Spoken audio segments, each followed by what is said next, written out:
Hi and welcome to the High Priestess Tarot. आप सब लोगों का बहुत ज़्यादा स्वागत है। आई होप आप सब खुश हो, हेल्दी हो, अपना ख्याल रख रहे हो। सो आइए देख लेते हैं दैट आज हम लोग क्या जान सकते हैं हमारे कैंसर्स के बारे में। क्या जानना ज़रूरी है, व्हाट शुड वी नो। बाकी का जो मार्च महीना है आपके लिए कैसा बीतने वाला है। एंड ये एक जनरल रीडिंग है, सो जितना रेजोनेट करे प्लीज़ उतना ही लेना, जो रेजोनेट ना करे उसे यहीं पे आप छोड़ के जा सकते हैं। और मेरे बारे में इन्फॉर्मेशन जो भी होगा वो आपको नीचे डिस्क्रिप्शन बॉक्स में से मिल जाएगा, आप वहाँ से बिल्कुल देख सकोगे। Let's see Cancers out there, what is coming for you here, what is coming for you. अच्छा, पहले देख लेते हैं what is the overall first message जो यूनिवर्स आपको देना चाहते हैं। Wow, we have the 4 of pentacles यहाँ पे कैंसर्स। फर्स्ट थिंग जो मुझे यहाँ पे महसूस हो रहा है आपके लिए दैट इज़ सेविंग्स पे फोकस करो, या सेविंग्स के बारे में आप काफ़ी ज़्यादा चिंतित हो। इस मंथ में सेविंग्स आपके लिए बहुत इम्पॉर्टेंट होगा। एंड ऑल्सो आप फाइनेंसेस को कैसे प्लान कर रहे हो, आपका खर्चा आप कैसे चला रहे हो। इस टाइम पे आपके सर पे रिस्पॉन्सिबिलिटीज़ काफ़ी ज़्यादा रहेंगे, जैसे कि आपके बच्चों का रिस्पॉन्सिबिलिटी या फाइनेंशियल रिस्पॉन्सिबिलिटी, घर संभालना या अपने पेरेंट्स का देखभाल करना या अपना देखभाल करना, किसी का हेल्थ सिचुएशन या financial what ever. I feel like आपके ऊपर बहुत ज़्यादा रिस्पॉन्सिबिलिटी है cancers. And the thing is that आप थोड़ा सा बिजी रहने वाले हो इस टाइम पे, कि आपको अपने लिए शायद ज़्यादा समय ना मिले, बिकॉज आप कुछ ड्रीम कर रहे हो, आप कुछ आइडिया है, लाइक आप सोच रहे हो कि कब मुझे इस लाइफ से मुक्ति मिलेगी, कब मैं अपना ड्रीम लाइफ जी पाऊँगा, जहाँ पे मेरे पास पैसे होंगे, या जहाँ पे मेरा अपना घर होगा, या जहाँ पे मेरी लाइफ में सुकून होगा, या जहाँ पे कोई और रहेगा मेरा हेल्प करने के लिए, या जिस लाइफ में मुझे एक बहुत अच्छा लाइफ पार्टनर मिलेंगे, या मेरा हेल्थ कब ठीक होगा। तो आप कुछ ना कुछ ड्रीम कर रहे हो कि कब ये चीज़ होगा, तब मुझे संतुष्टि मिलेगी, तब मुझे अच्छा लगेगा, तब मेरा लाइफ एकदम सेटल हो जाएगा। एंड यूनिवर्स सेज कि वो दिन आपके दूर नहीं है, क्योंकि उस दिन के लिए जो मेहनत है वो ऑलरेडी आप करने लगे हो, या आपको ऑलरेडी रास्ता दिख गया है कि उस मुकाम को हासिल करने के लिए, उस ड्रीम लाइफ को क्रिएट करने के लिए, बनाने के लिए आपको क्या करना है। नाउ कैंसर, आपको एक चीज़ समझना होगा कि लाइफ एक फेरी टेल नहीं है, एंड ये चीज़ आपको पता है। लेकिन आप बहुत ज़्यादा प्रैक्टिकल माइंडसेट में जाने वाले हो इस वक्त। आई डोंट फील लाइक आप इस वक्त कुछ भी ऐसा कर रहे हो जो आपके बस इमोशंस के खातिर, या आपके बस फन के खातिर आप कर रहे हो। ऐसा नहीं कि आपको कुछ मज़ा करना है, या आपको फ़न करना है, या इमोशनल होके कुछ करना है। आप जो भी कर रहे हो वो एक प्रैक्टिकल सेंस में कर रहे हो। आप जो भी कर रहे हो उसके पीछे कोई प्रैक्टिकल लॉजिकल रीज़न है जिस वजह से आप कर रहे हो। एंड आपका जो मकसद है वो बहुत बड़ा है, आपका पर्पस बहुत बड़ा है। चाहे आप स्पिरिचुअल पर्सन हो, चाहे आप नॉन स्पिरिचुअल पर्सन हो, बट इस टाइम पे सबसे ज़्यादा दिक्कत या सबसे ज़्यादा आपके दिमाग में जो चल रहा है वो है आपके रिस्पॉन्सिबिलिटीज़ एंड आपके फाइनेंशियल सिचुएशन, या आपका करियर सिचुएशन। अगर आप थोड़ा सा ध्यान दोगे तो आप ये मुसीबत को ओवरकम कर पाओगे, वो क्षमता आपके अंदर है। एंड आपको बस यकीन रखना है अपने ऊपर कि आप जो ड्रीम लाइफ चाहते हो वो पाना मुमकिन है, वो इम्पॉसिबल नहीं है। उसे आप हासिल कर सकते हो, उसे आप इस लाइफ में जी सकते हो। बस आप जो मेहनत कर रहे हो उसे जारी रखो। Okay, let's see your career situation here, Cancers. We have a time for a nap. या so as I told you Cancers कि करियर सिचुएशन में आपको थोड़ा सा स्लो महसूस हो सकता है। आपको लग सकता है कि आपको जितना जल्दी मे बी फाइनेंसेस चाहिए, आपको जितना जल्दी ग्रोथ चाहिए, इस वक्त मार्च में इस 15 दिनों में शायद आपको ना दिखे। आपको लगे दैट आप मेहनत तो बहुत अच्छे से कर रहे हो, लेकिन उसका रिवॉर्ड या उसका रिजल्ट बहुत डिले हो रहा है, या उतना सेटिस्फैक्टरी नहीं है। लाइक कुछ तो है जो आपकी लाइफ में आप जल्दी चाहते हो, बट चीज़ें स्लोली हो रहा है। सो मान लो आपने कुछ जॉब ऑफर के लिए ट्राई आउट किया है, आपको दिखेगा दैट उसमें अभी भी बहुत टाइम है। मे बी आप किसी एग्ज़ाम के लिए प्रिपेयर कर रहे हो, मे बी वो एग्ज़ाम में अभी टाइम है। तो आप जो चाह रहे हो मार्च में कि आपको इंस्टेंट सक्सेस कैसे मिल सकता है, इंस्टेंट पैसा, इंस्टेंट सक्सेस, इंस्टेंट कोई डिग्री, इंस्टेंट कोई क्वालिफिकेशन, लेकिन यूनिवर्स इज सेइंग कि इंस्टेंटली कुछ पाना बहुत मुश्किल है। इवन इफ आपका सिचुएशन यूनिवर्स समझते हैं कि आप क्यों इतना इंस्टेंट चाहते हो, आप क्यों पेशेंस नहीं रखना चाहते, या क्यों आप इतना ज़्यादा ओवर थिंक कर रहे हो, लेकिन यूनिवर्स सेज कि जो भी होगा don't worry about it so much, इतना ज़्यादा स्ट्रेस मत लो, क्योंकि यूनिवर्स आपको संभाल लेंगे। चाहे दिक्कत आए, चाहे मुसीबत आए, चाहे आपको एनजाइटी क्यों ना हो रहा हो, चाहे आप ओवर थिंक क्यों ना कर रहे हो, what ever is happening universe आपको संभाल लेंगे। तो ऐसा मत सोचो कि आपका लाइफ ख़त्म हो जाएगा, ऐसा मत सोचो कि आप अपना कोई बहुत बड़ा नुकसान कर लोगे, या ऐसा मत सोचो कि आपका पूरा ज़िंदगी ही इस जॉब पे या इस सेविंग्स पे या इस पैसे पे या इस वॉटेवर जिसके पीछे आप जा रहे हो इस चीज़ पे डिपेंडेंट है, जबकि ऐसा नहीं है। Because universe wants you to know that आपका जॉब, आपका करियर आपकी लाइफ का एक हिस्सा है, वो पूरी आपकी ज़िंदगी नहीं है। एंड आप चाहे उस चीज़ को समझ नहीं भी पा रहे हो, लेकिन यूनिवर्स उस चीज़ को समझते हैं, एंड यूनिवर्स आपको हेल्प भी करेंगे, यूनिवर्स आपको सपोर्ट भी करेंगे उस मैटर में। So don't feel alone, don't feel कि आप बीच समुंदर में अकेले हो, या आपको कोई हल नहीं मिल रहा, आपको कहीं आपका आपको कहीं सल्यूशन नहीं मिल रहा। डोंट वरी, अगर कोई चीज़ आपके कंट्रोल में नहीं है, ठीक है, कोई बात नहीं, उसे रहने दो वैसे।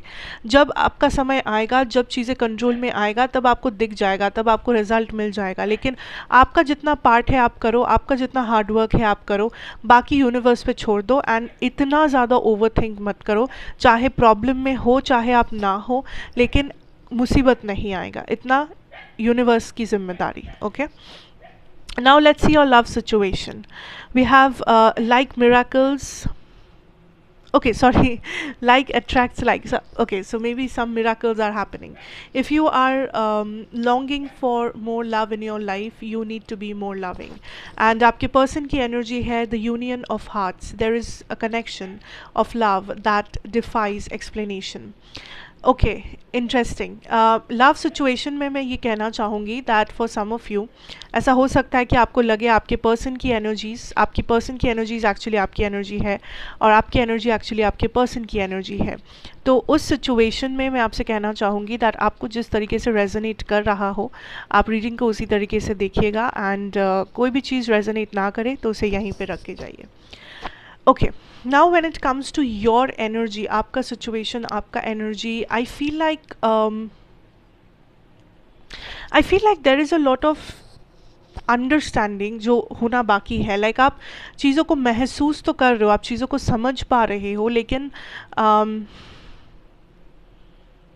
कहीं ना कहीं एक इंटरनल ब्लॉकेज आ रहा है आपके अंदर। लाइक कहीं ना कहीं आप कुछ ना कुछ आपको लग रहा है आउट ऑफ बैलेंस जा रहा है, आउट ऑफ फोकस जा रहा है। लाइक आप फीलिंग्स रखते हो, आप चाहते हो एक सोलमेट, या आप चाहते हो एक इंसान को, आप चाहते हो एक कनेक्शन को, लेकिन अंदर से या तो कोई इनसिक्योरिटी बाहर आ जाती है, या तो कोई शैडो साइड आपका बाहर आ जाता है, कोई डर आ जाता है, किसी इंसान का इंटरप्शन आ जाता है, आपको लगता है समय सही नहीं है, कुछ ना कुछ हमेशा से होता रहता है, कुछ ना कुछ बीच में आ जाता है, जिस वजह से सब कुछ होते हुए भी आपको लगता है कि चीज़ें आगे बढ़ नहीं रहा, चीज़ों में क्लैरिटी नहीं आ रही, आप प्रॉपरली अपने आप को एक्सप्रेस नहीं कर पा रहे हो, आप प्रॉपरली इस पर्सन को रीच आउट नहीं कर पा रहे हो। सो यूनिवर्स सेज कि ये समय है आप अंदर झांक के देखें, आप अंदर झांक के देखें अपने अंदर कि क्या प्रॉब्लम है, क्यों प्रॉब्लम है, क्या वो चीज़ है जो आप बदलना चाहोगे अपने फीलिंग्स के बारे में, अपने इंटेंशन के बारे में, या अपने एक्सपेक्टेशंस के बारे में। देखिए, मैं ये नहीं कह रही हूँ कि आप गलत हो या आप जो चाहते हो वो गलत है, बट मे बी तरीका बदलना ज़रूरी है, मे बी कुछ समझना ज़रूरी है, जहाँ पे I feel like this blockages could be cleared. अगर आप चाहो, अगर आप इसके ऊपर वर्क पुट ऑन करो, I'll just clarify certain things here that इस सिचुएशन में आप क्या कर सकते हो, because there is things जिसके बारे में आपको थोड़ा सा और सोचना चाहिए। एंड let's see आप इस बारे में क्या कर सकते हैं। ओके, आई फील लाइक आप इस वक्त जो करना आपको चाहिए या what you can do here Cancers is, however this person is जिसके साथ आप डील कर रहे हो, कोशिश करो उनसे कम्युनिकेशन इस्टेब्लिश करने की, बिकॉज आई फील लाइक आपकी जो बातें हैं या आपका जो इंटेंशन है उन तक सही सही समय में या सही तरीके से पहुंच नहीं रहा, जिस वजह से प्रॉब्लम हो रहा है। ये पर्सन आपको प्रॉपरली समझ नहीं पा रहे, इन्हें समझ नहीं आ रहा है कि आपका क्या इंटेंशन है, आप क्यों क्या चाहते हो या आप उन्हें कैसे देखते हो। फॉर सम ऑफ़ यू इस पर्सन को लगता है कि आप इंटरेस्टेड नहीं हो, फॉर सम ऑफ़ यू इन्हें लगता है कि आप इन्हें देखकर भी अनदेखा करते हो, आप जानबूझ के काइंड ऑफ कुछ ऐसा बोलते हो या ऐसा करते हो जो इन्हें बहुत रूड लगता है या इन्हें सही नहीं लगता। सो आई एम सजेस्टिंग यू कि आप थोड़ा सा क्लैरिटी दो। एंड अगर आप कांटेक्ट में हो, अगर आप नो कांटेक्ट में हो, तो मैं आपसे इतना कहूँगी कि इस पर्सन को कुछ गलत मैसेज मिल रहा है, इस पर्सन को कुछ गलत ये पर्सन कुछ गलत धारणा एजम्पशन लेके बैठे हुए हैं, मे बी किसी सोशल मीडिया पोस्ट के वजह से, किसी फ्रेंड के गॉसिप के वजह से या अपने ही इनसिक्योरिटीज़ के वजह से। तो उस बारे में आपको थोड़ा सा होशियार रहना है कि ऐसा कोई कुछ कर नहीं रहा हो, कहीं कोई आपके पीठ पीछे कुछ ना हो रहा हो या आपके सोशल मीडिया पे कुछ ऐसा ना हो दैट इस पर्सन को एक गलत आइडिया मिले या ये पर्सन गलत समझे आपको, बिकॉज वैसा कुछ होने के चांसेस है। सो बी केयरफुल अबाउट दैट। बाकी अगर आप कम्युनिकेशन में हो तो इस पर्सन को जितना हो सके क्लैरिटी दो, जितना हो सके कम्युनिकेट करो, एंड ब्लॉकेजेस जो भी है खुल के बात करो उसके बारे में, दैट ये प्रॉब्लम है, वो प्रॉब्लम है, या आपका इंटेंशन इस पर्सन को समझाओ, क्योंकि आप जो भी कर रहे हो इन्हें समझ में नहीं आ रहा है या मे बी यहाँ पे कुछ मिसअंडरस्टैंडिंग जैसा हो रहा है। ठीक है, आपके पर्सन की जो एनर्जी है यहाँ पे कैंसर्स, आई फील लाइक ये पर्सन आपसे यूनियन चाहते हैं। एंड कुछ लोगों को शायद ये यकीन ना हो इस रीडिंग को देख के, but the thing is that इस पर्सन को कुछ रियलाइजेशंस हुआ है, या तो इस पर्सन ने आपको मिस किया है, या तो इस पर्सन ने ये समझा है कि आपका इम्पोर्टेंस क्या है उनके लाइफ में, या इस पर्सन ने आपके बारे में कहीं सोचा है। एंड आई एम हियरिंग ये पर्सन अपने आप को रेजिस्ट नहीं कर पाए।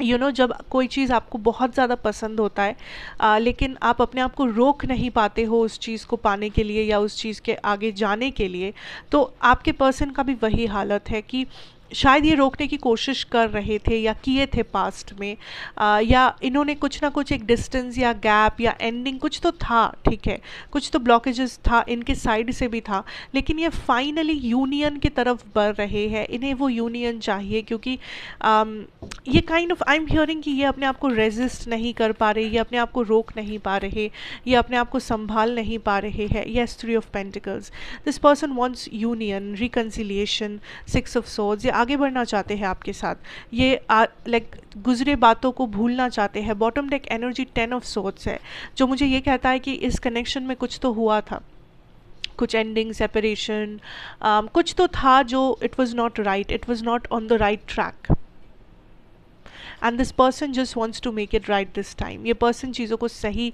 डायरेक्शन में लेके आना चाहते हैं। इस वजह से मैं कह रही हूँ दैट कोई भी मिसअंडरस्टैंडिंग, कोई भी चीज़ जो आपको लगे कि सही डायरेक्शन में नहीं है, उसके बारे में बात करो, उसके बारे में क्लैरिटी लेके आओ, पहले ही जड़ से प्रॉब्लम को सही करो, जड़ से प्रॉब्लम को सॉल्व करो, तो ये प्रॉब्लम धीरे धीरे आगे बढ़ेगा नहीं, ये प्रॉब्लम पाइल अप नहीं होगा, जड़ से ख़त्म हो जाएगा।